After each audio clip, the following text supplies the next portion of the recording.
오늘 여러분과 함께 나눌 은혜의 말씀 제목은 세상의 빛, 세상의 빛이라는 제목으로 또 함께 은혜를 나누고자 합니다. 우리 SF라는 거 아시죠? 공상과학, 어떤 소설도 있고 만화도 있고 영화도 있고 그렇습니다. 이런 SF 영화, 만화 이런 데 주로 등장하는, 자주 나오는 소재 가운데 하나가 무엇이냐면 지구에 더 이상 사람이 살 수 없어서 다른 별을 찾아 떠난다는 이런 이야기들이 자주 나오고 있습니다. 자, 올해에 이제 나왔던 영화 마션도 그렇고 또 작년에 나왔던 영화 인터스텔라도 보면 지구가 더 이상 사람이 살기 어려우니까 다른 별을 이제 찾아서 떠나가더라라고 하는 거죠. 자, 사람들의 물론 상상력으로 만들어낸 이야기이기는 하지만 왜 이렇게 자꾸 지구를 떠나서 다른 별을 찾아가려고 하는가, 이런 생각을 우리가 해봅니다. 그것은 아마도 이 지구가 언젠가는 더 이상 사람이 살기 어려운 별이 될 것이다 라는 이런 생각을 하기 때문일 것입니다. 실제로 과학자들이 그렇게 이야기를 합니다. 약 한 50억 년 후면 이 지구는 더 이상 사람이 살 수 없는 곳이 된다, 이렇게 이야기를 하죠. 왜 딱 50억 년 후냐? 과학자들이 예상하는 그 시점은 언제냐면 태양이 소멸해버리는 그러한 때입니다. 태양이 소멸해서 없어져 버리면 더 이상 지구는 사람이 살기 어려운 곳이 된다라고 이렇게 이야기를 하는 것이죠. 그때가 언제라고요? 50억 년 후, 50년 뒤가 아니고 다행히도 50억 년 후라고 합니다. 자, 그러니까 지금 당장 우리가 너무 걱정하지 않아도 될 문제이기는 합니다. 자, 그러면 태양이 사라지는데 왜 이 지구에 살고 있는 우리들이 영향을 받게 될까요? 그 이유가 뭡니까? 태양은 이 지구를 우리가 살아갈 수 있게 만들어주는 가장 중요한 그러한 요소이기 때문입니다.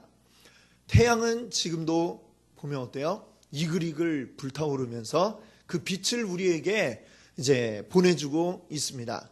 그 빛을 받아서 지구의 따뜻한 온도가 유지가 되고 또 그 빛이 있음으로 인해서 낮에는 또 밝은 이러한 빛을 우리가 볼 수가 있는 것이죠. 태양이 사라져버리면 어떻게 될까요? 밝은 빛도 사라지고 우리를 따뜻하게 해주는 그 열도 사라지게 될 것입니다. 자, 그러면 더 이상 이 지구상의 생물들이 추워서도 살아갈 수가 없고 또 더 나아가서는 여러 생물들 보면 우선 식물들은 어떻게 살죠?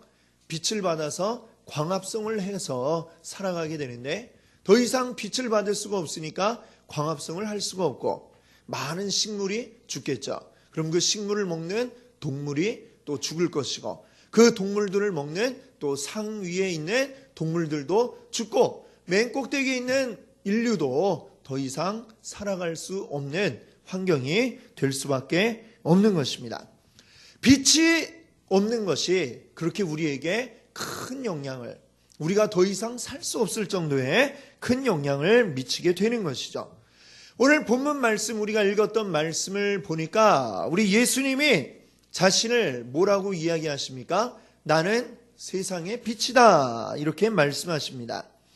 우리 지난주 주일부터 이 말씀을 통해서 우리가 예수님이 요한복음에서 말씀하셨던 나는 무엇이다, 이렇게 말씀하셨던 것들을 우리가 같이 생각해 보고 있습니다. 이제 오늘 12월 첫 주간이죠. 12월 우리 예수님이 이 땅 가운데 오심을 기억하는 성탄절이 있는 달입니다. 성탄절의 주인공인 누굴까요? 성탄절의 주인공, 세상 가운데 나와서 물어보면 산타크로스인가요? 이렇게 이야기하는 분들도 많이 계신데 진짜 주인공은 바로 예수님이죠. 우리 예수님이 어떤 분이신가 우리가 한번 이 12월을 우리가 잘 보내기 위해서 예수님이 스스로 뭐라고 말씀하셨는지를 우리가 같이 생각해 보고 있습니다. 지난 주간에는 예수님이 나는 생명의 떡이다 이렇게 말씀하신 것을 생각해 봤고요.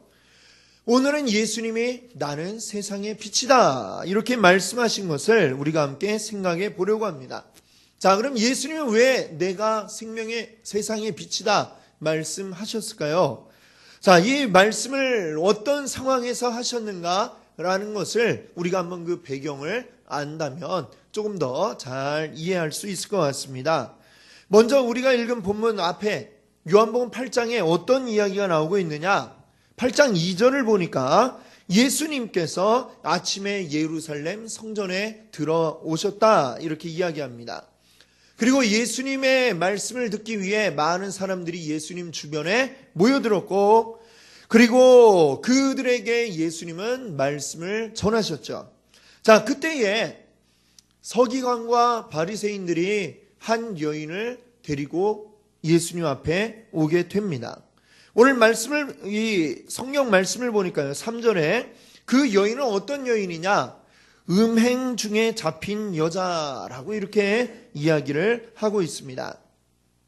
이스라엘 여인이 음행을 했다라고 하는 이야기는 이제 결혼한 남편 이외에 이제 성적인 관계 이런 것을 이야기하는 것이죠.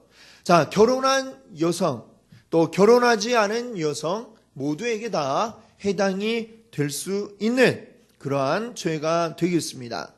율법에서는 음행한 자가 여자이건 남자이건, 지금 이제 여성의 경우이지만 남녀 관계를 떠나서 그 모두를 다 돌로 쳐 죽여라 라고 이렇게 규정하고 있습니다.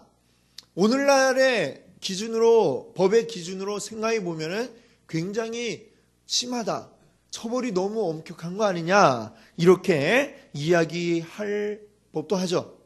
뭐 우리가 알다시피 이 우리나라 법에서는 이제 더 이상 이 옛날 이 율법에 해당되는 그 음행에 해당되는 간통죄 이게 사라졌죠. 예, 우리나라는 뭐 그런 게 사라지고, 우리나라뿐만 아니라 이게 전 세계적인 추세라고 하는데, 자, 근데 이 시대에 하나님께서는 왜 이 음행을 이렇게 엄격하게 처벌할 것을 말씀하셨느냐라고 하는 것이죠. 자, 혼인관계라고 하는 게 중요하기 때문에 그렇습니다. 하나님은 왜 이 혼인관계를 중요하게 생각하시느냐?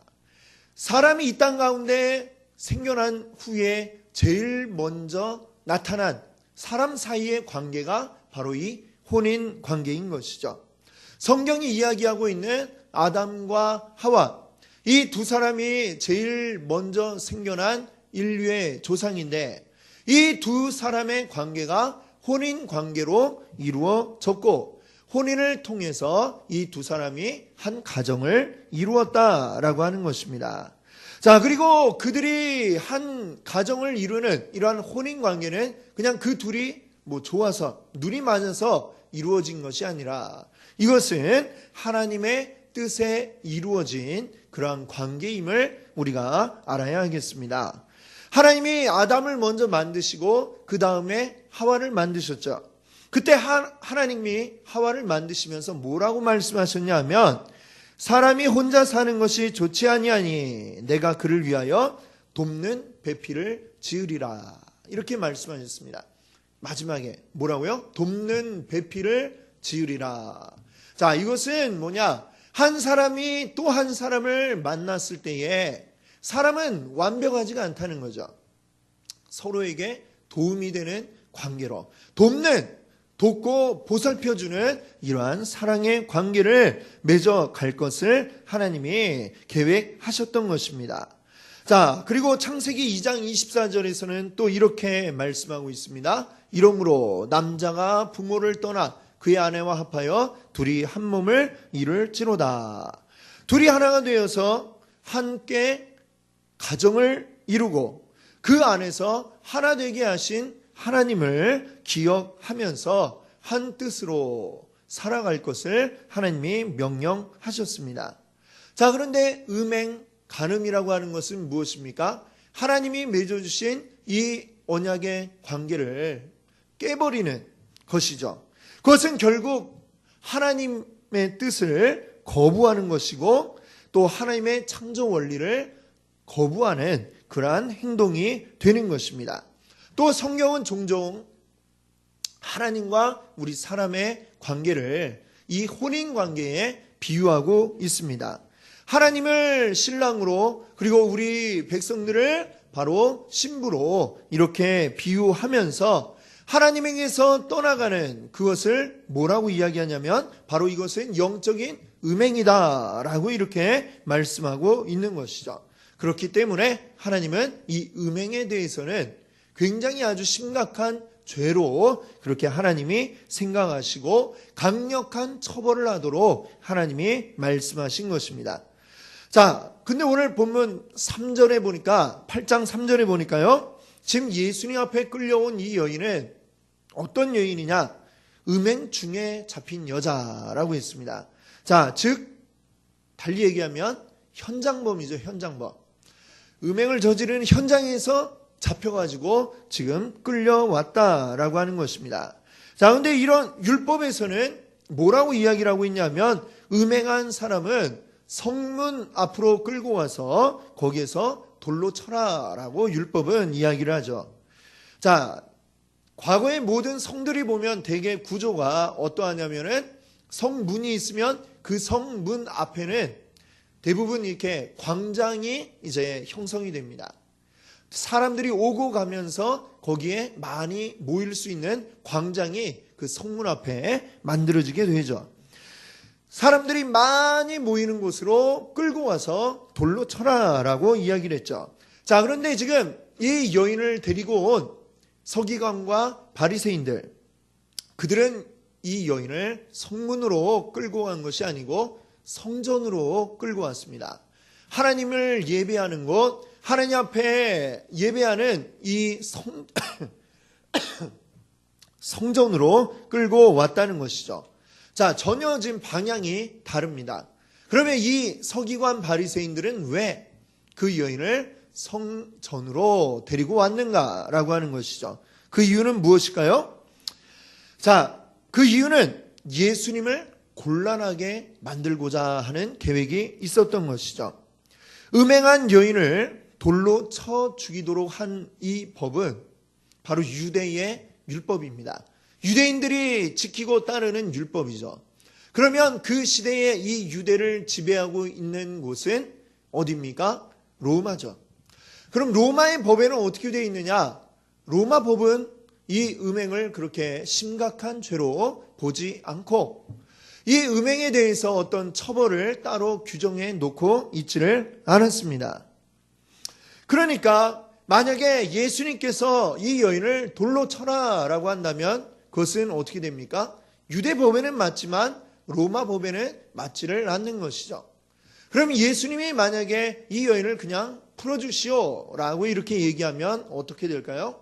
로마 법에는 그것이 맞지만 또한 유대의 율법에는 맞지 않는 것입니다. 이렇게 얘기를 해도 저렇게 얘기를 해도 모두가 다 이 서기관 바리새인들이 다 걸고 넘어질 수 있는 그러한 거리가 있는 것입니다. 그래서 예수님을 곤란하게 만들고 예수님을 시험하고자 하는 목적으로 이들은 이 현장에서 잡힌 여인을 예수님 앞으로 끌고 왔던 것입니다.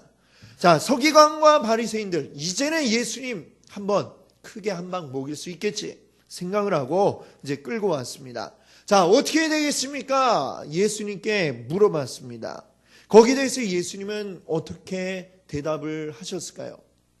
예수님 그 여인을 보시더니 6절에 보니까요, 대답은 하지 않으시고 몸을 구부려서 땅바닥에다가 손가락으로 뭔가를 쓰셨다라고 이렇게 이야기를 합니다. 자, 뭐라고 그때 땅에 쓰셨을까요? 자, 서기관 바리새인들은 계속 예수님을 쳐다봅니다. 지금 뭐 하시는 거지? 왜 대답을 하지 않지? 궁금해하면서 기다리죠. 그리고 마침내 한마디 하십니다. 예수님이 이 여인을 돌로 쳐라. 그런데 조건이 있다라고 얘기를 하시죠. 그 조건이 뭘까요? 너희 중에 죄 없는 자가 돌로 쳐라 이렇게 얘기를 하셨습니다. 그리고 나서 또다시 땅바닥에 뭔가를 끄적끄적하고 예수님이 쓰셨습니다. 그때에 그 주변에 모여있던 사람들이 하나 둘씩 다 그곳에서 떠나갔다라고 이 성경 말씀을 우리에게 전하고 있습니다. 자, 그때 예수님은 땅바닥에 뭐라고 쓰셨을까요? 성경에는 나와 있지 않습니다. 뭐라고 썼는지. 근데 이렇게 한번 상상을 해봤어요. 예수님 맨 앞에 보니까 앞에서 막 돌을 들고 아주 씩씩거리면서 당장이라도 돌을 집어던질 기세로 서 있는 개똥이를 탁 보면서 바닥에 쓰시는 거죠. 어젯밤 물레방앗간에서 점점점 이렇게 쓰시고, 또 그 옆에 있는 말똥이 어제 그저께 갈대밭에서 또 점점점 이렇게 탁 쓰시지 않았을까 한번 생각을 해봅니다. 상상을 해보는 거예요. 예수님 뭔가 적고 있는데 자기와 해당이 되는 갈대밭, 물레방앗간 막 이런 걸 막 쓰시니까 이 사람들이 걱정이 된 거죠. 그러고서 예수님이 죄 없는 자가 돌로 쳐라.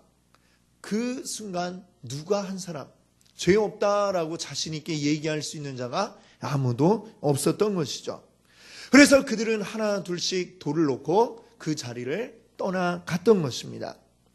자, 어느 순간인가 보니까 그 끌려왔던 여인과 예수님만이 그곳에 남아 있습니다. 예수님도 그 여인에게 돌을 던질 마음이 없으시니 이 여인은 이제 더 이상 자신이 지은 죄에 대한 처벌을 받지 않아도 되었던 것이죠. 자, 근데 그때 예수님이 이 오늘 본문 말씀을 말씀하시는 겁니다. 12절 다시 한번 우리 읽어볼까요? 예수께서 또 말씀하여 이르시되 나는 세상의 빛이니 나를 따르는 자는 어둠에 다니지 아니하고 생명의 빛을 얻으리라. 아멘. 그렇습니다. 자, 이 말씀을 지금 이 음행하던 이 여인에게 하셨다라고 하는 것은 굉장히 의미가 있습니다. 어떤 의미가 있는지 우리가 과연 이 빛이라고 하는 게 무엇인가? 빛의 특징을 한번 우리가 생각해 보면서 같이 살펴보겠습니다. 자, 빛의 특징 첫 번째 한번 따라해 주세요. 빛은 어둠과 함께할 수 없다. 네, 너무나 당연한 말이죠. 이 말씀을 들었던 이 여인, 지금 죄가 있다고 해서 끌려왔던 이 여인은 사람들이 다 돌아갔다고 해서, 그 사람들이 돌을 던지지 않았다고 해서 죄가 없어지는 것은 아닙니다. 처벌받지는 않았지만 그에게는 여전히 죄가 남아 있습니다.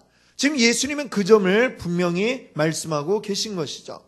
자, 비유하자면 죄는 곧 무엇입니까? 어두움이다. 이렇게 이야기할 수가 있을 것입니다. 어두움은 빛과 함께할 수가 없습니다. 빛이 있는데 어둡다. 이것은 동시에 있을 수가 없는 일이죠. 빛이 딱 나타나면 그 순간의 어두움은 사라지게 되는 것입니다. 자, 어둡던지 아니면 빛이 있던지 둘 중에 하나인 것입니다. 자, 그런데 예수님은 무엇이라 했습니까? 나는 세상의 빛이다. 이렇게 말씀하셨습니다. 죄가 있고서는, 어두움인 죄가 있고서는 예수님과 함께 할 수가 없다는 것이죠. 빛은 생명이고 어두움은 죄입니다. 죄 가운데 있으면서 동시에 생명 가운데 있을 수는 없는 것이죠.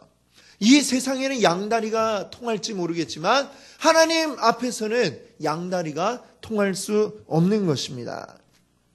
우리가 빛으로 나아가기 위해서는 반드시 어떠해야 합니까? 어두움이 사라져 버려야만 하는 것입니다. 하나님 나라에 가기 위해서는 이 세상 어두움을 벗어 던져 버리고 온전히 그 빛을 받아들일 때에 가능한 것을 우리가 기억하기를 바랍니다. 그렇기 때문에 오늘 본문 바로 앞에 있는 11절은 뭐라고 이야기합니까? 예수께서 이르시되 나도 너를 정죄하지 아니하노니 가서 다시는 죄를 범하지 말라. 죄를 범하지 말라라고 이 여인에게 말씀하고 있는 것입니다.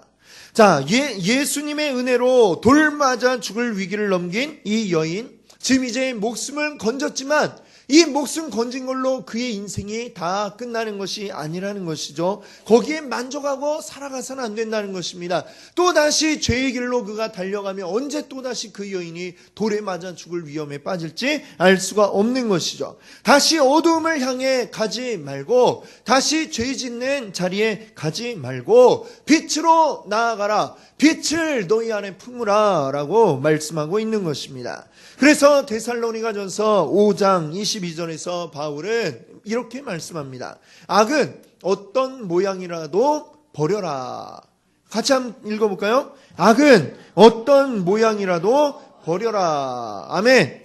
그렇습니다. 악한 것은 어떤 모양이라도 버릴 때에 온전히 빛이 우리 가운데 있게 될 줄로 믿습니다. 아멘. 자, 빛의 특징 두 번째는 뭐냐면 한번 따라해 주세요. 빛은 어두움을 이긴다. 빛은 어두움을 이긴다. 아멘. 자, 엄밀히 말하면 이 어두움이라고 하는 것은 그 자체로 어떤 하나의 특징이 되는 상태가 아닙니다. 엄밀히 말하면 어두움은 빛이 없는 상태다. 이렇게 이야기할 수가 있겠죠. 태초에 하나님이 천지를 창조하실 때 그때 맨 처음 하신 게 뭡니까? 빛이 있으라 하니 빛이 있었고 이렇게 말씀하고 있죠. 그러면 그 빛이 있기 전에 상태는 뭐예요?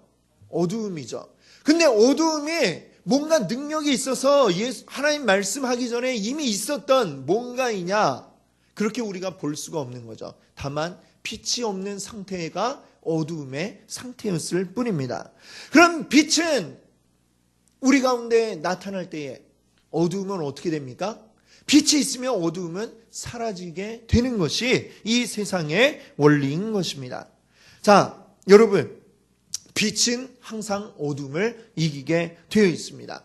여러분, 어두운 밤에 집에 늦게 들어왔습니다. 집에 들어갈 때에 어떻게 하죠?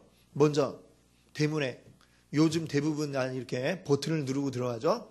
삑삑삑삑삑 도리릭 하면서 문이 탁 열리죠. 그리고 딱 들어가면 어떻습니까? 집이 깜깜해요. 그때 여러분 제일 먼저 하시는 게 뭡니까? 스위치를 탁 켜서 빛을 불러오는 것이죠. 자, 스위치를 딱 켜는 순간 어떻게 됩니까? 깜깜했던 집이 환해집니다. 그렇죠? 네. 스위치를 켰는데 환해지지 않는다. 전기가 나갔거나 전구가 나갔거나 그렇겠죠. 빛이 있게 되면 아무리 작은 빛이라도 그 가운데 있게 되면 어둠은 물러가게 되어 있는 것입니다. 세상의 빛인 예수님이 우리 안에 오시면 우리 안에 어두움은 자리할 수가 없게 되는 것이죠. 빛이 있으면 어둠은 떠나가는 게 당연한 것입니다. 예수 그리스도 안에 있는 우리는 반드시 이 어두움을 몰아낼 수밖에 없음을 여러분들 기억하시기 바랍니다. 예수 그리스도 안에 있는 우리에게는 반드시 승리만이 있을 것을 여러분들 기억하시고 믿으시기 바랍니다. 아멘. 예수님이 십자가에서 죽으시고 부활하신 이후에 이미 우리는 승리한 줄로 믿습니다. 아멘. 그러나 아직까지 이 세상 가운데 악이 남아 있습니다. 죄가 아직도 남아서 우리를 괴롭히고 있습니다. 그러나 그렇다고 해서 우리가 이길 수 없는 것이냐? 그렇지 않죠. 이미 예수님께서 모든 것을 다 결정지어 놓으셨습니다. 최후의 한 방을 팍 이 사탄에게, 이 악에게 가격을 하신 것이죠. 여러분, 2차 세계대전 때 일본의 히로시마에 뭐가 떨어졌습니까? 원자폭탄이 거기에 떨어졌죠. 원자폭탄이 빵 떨어졌을 때 일본이 즉시 항복했느냐? 바로 항복한 거 아닙니다. 그로부터 조금 시간이 있었죠. 그러나 그 원자폭탄 딱 떨어진 그 순간부터 이미 일본의 항복은 결정된 거나 마찬가지였습니다. 그렇죠? 그러면 나머지 항복 일본 왕이 항복 성명을 할 때까지 그 시간 동안에는 어떤 일이 이루어진 겁니까? 남아있는 일본의 잔재들, 그 잔당들을 소탕하는 것이죠. 계속해서 싸워 나가면서 그들을 처치해 나가는 것이고, 마침내 일본이 항복했던 것이죠. 그것을 통해서 이제 모든 승리가 결정이 되었습니다만, 이미 원자폭탄이 떨어진 순간 승리는 결정이 된 것이나 다름이 없습니다. 나머지 전투에 물론 어렵고 힘든 게 있죠. 그 전투 가운데도 그 남은 잔당들이 발아가는 가운데에 죽는 사람도 물론 있었을 겁니다. 고통도 있었을 겁니다. 그러나 그 승리는 계속해서 이어져 갔고 마침내 완전한 승리로 나아가게 된 것이죠. 오늘 우리의 승리도 이와 마찬가지입니다. 예수님의 십자가가 무엇이냐? 바로 원자폭탄이 떨어진 것이나 마찬가지입니다.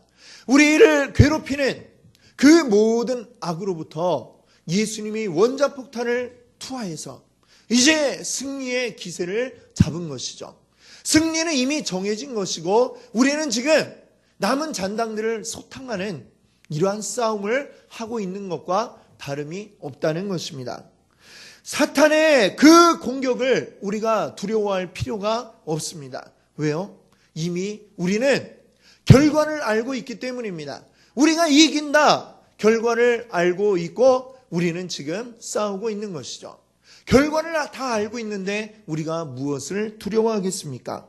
물론 그 싸움 가운데도 우리에게 힘들고 어려움은 있습니다. 그러나 결과는 이미 우리에게 정해졌음을 여러분들 기억하시기 바랍니다. 아멘. 그래서 우리 세상에 비친 예수님의 빛이 우리 안에 계셔서 그 예수님의 힘으로 우리 끝까지 승리하고 이기시는 여러분들 되시기를 바랍니다. 아멘.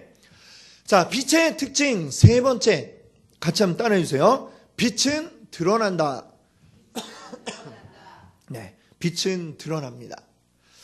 여러분 요새는 민방위 훈련을 이렇게 자주 이렇게 대대적으로 하지 않는 것 같아요. 그렇죠? 근데 예전에 제가 어렸을 때는 민방위 훈련은 한 달에 한 번씩은 꼭 반드시 했었고 또 때때로 야간에 이렇게 민방위 훈련할 때가 있었습니다. 우리 아마 기억하시는 분들 많이 계실 텐데 야간에 민방위 할 때는 뭐 했습니까? 그때 다른 거 없고 불 끄는 거, 그렇죠? 불 끄는 거 했죠. 그거 이제 등화관제라고 하는데 그런 훈련을 왜 할까요? 밤에 왜 불을 끌까요? 네, 만약에 그 항공기가 이제 쫙 오면은 작은 마음 불빛이라도 하늘에서 밑을 내려다보면 굉장히 거리상으로는 굉장히 멀죠. 저 위에서 볼 때에 안 보일 것 같은데 작은 마음 불빛이 굉장히 잘 보인다는 거죠. 그러면 저 항공기가 보고 저기에 뭐가 있구나 하고 이제 폭탄을 투여한다라고 합니다. 그래서 밤에는 일체 빛이 보이지 않도록 적들이 우리를 알아채지 못하도록 모든 불을 다 끄는 이런 훈련을 예전에 했던 것이죠.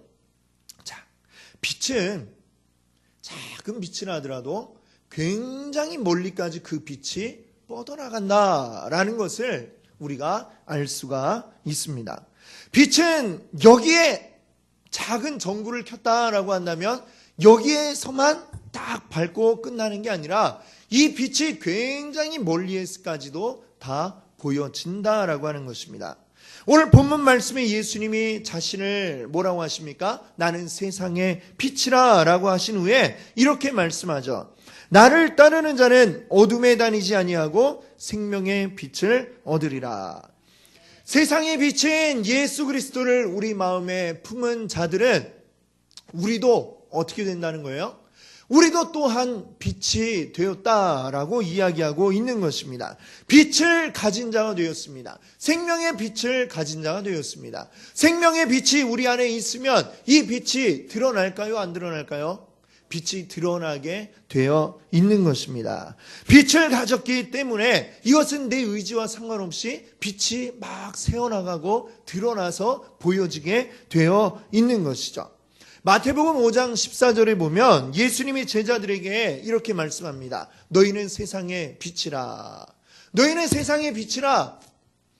그런데 산 위에 있는 동네가 숨겨지지 못할 것이요.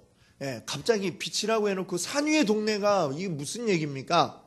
자, 빛의 속성을 예수님이 설명하신 비유예요. 산 위에 있는 동네, 이 이스라엘은요, 이 가운데 지역이 이 왼쪽은 바다고 오른쪽은 강이 있고 가운데로 이렇게 갈수록 높은 산맥같이 이렇게 구성이 되어 있습니다. 대부분의 중요한 도시들이 이 산 위에 지어져 있습니다. 자, 산 위가 그냥 뭐 어디 산 중턱이 아니라 산 꼭대기 위에 이 도시들이 지어졌다는 얘기죠. 예루살렘도 그래요. 산 꼭대기에 도시가 딱 지어져서 성이 있습니다. 그러면 이쪽 밑에서 봐도 보이고 이쪽 밑에서 봐도 보이고 이쪽 밑에서 봐도 보이고 사방 어디에서 다 올려다 봐도 그 산 위에 있는 성이 다 보일 수밖에 없겠죠. 어디에서 봐도 다 드러나게 될 수밖에 없습니다. 너희는 세상의 빛이라. 산 위에 있는 동네와 똑같다. 어디에서 보든지 너희의 그 빛을 숨길 수가 없다라고 하는 게 바로 오늘 이 말씀인 것입니다. 빛인 제자들은 아무리 숨기려고 해도 그 빛이 드러나서 사람들에게 비추어질 수밖에 없는 것입니다. 자, 그래서 마태복음 5장 16절에서 예수님은 이렇게 또 이 말씀하고 계십니다. 이같이 너희 빛이 사람 앞에 비치게 하여 그들로 너희 착한 행실을 보고 하늘에 계신 너희 아버지께 영광을 돌리게 하라. 아멘. 우리의 빛을 사람들에게 비추어서 그것으로 하나님께 영광을 돌리게 하라. 이렇게 말씀하고 있습니다. 너희가 아무리 숨기려고 해도 그 빛을 숨길 수가 없으니 자신 있게 빛을 비추어 보여주어서 그 빛을 보고 사람들이 하나님께 영광 올려드릴 수 있도록 그렇게 하도록 하라는 게 예수님의 말씀인 것이죠. 우리 안에 빛이 있습니다. 이 빛을 여러분들 드러내시는 여러분 되시기를 바랍니다. 아멘. 오늘 예수님께서 자신을 세상의 빛이라고 하신 이 말씀을 우리가 생각해 보았습니다. 빛은 첫 번째 어떻다고 그랬죠? 어둠과 함께할 수 없다라고 했습니다. 그리고 두 번째는요, 어둠과 만날 때의 빛은 반드시 어떻게 한다고요? 이긴다. 빛은 반드시 이긴다라는 것입니다. 빛은 예수님이 이미 승리하셨습니다. 할렐루야. 아멘. 그렇습니다. 이제 그 빛이 이제 우리에게 들어왔습니다. 빛이 우리에게 들어와서 이제는 이 빛을 우리가 비추어야 할 그러한 입장이 되었습니다. 이제 우리도 어둠과 함께할 수가 없습니다. 어둠과는 싸워서 이겨야 하고 이 어둠을 우리는 몰아내야 하는 것입니다. 모든 악과 모든 죄와 싸워야 하며 그리고 이겨야만 하는 것입니다.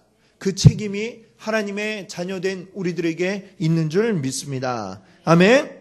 싸움은 힘이 들고 괴로운 것이죠. 싸움을 하다 보면 내가 맞을 수도 있고 그러다 한 번씩 다운을 당할 수도 있는 것입니다. 그러나 그렇다 해도 우리의 싸움은 결과가 이미 정해져 있는 것을 여러분들 믿으시기 바랍니다. 아멘. 우리의 싸움의 결과는 무엇입니까? 승리입니까? 패배입니까? 승리인 줄 믿습니다. 아멘. 결과를 이미 다 알고 있는 싸움이에요. 얼마나 쉽습니까? 힘들어도 하여튼 끝까지 버텨내면 이기게 되어 있는 줄 믿습니다. 아멘.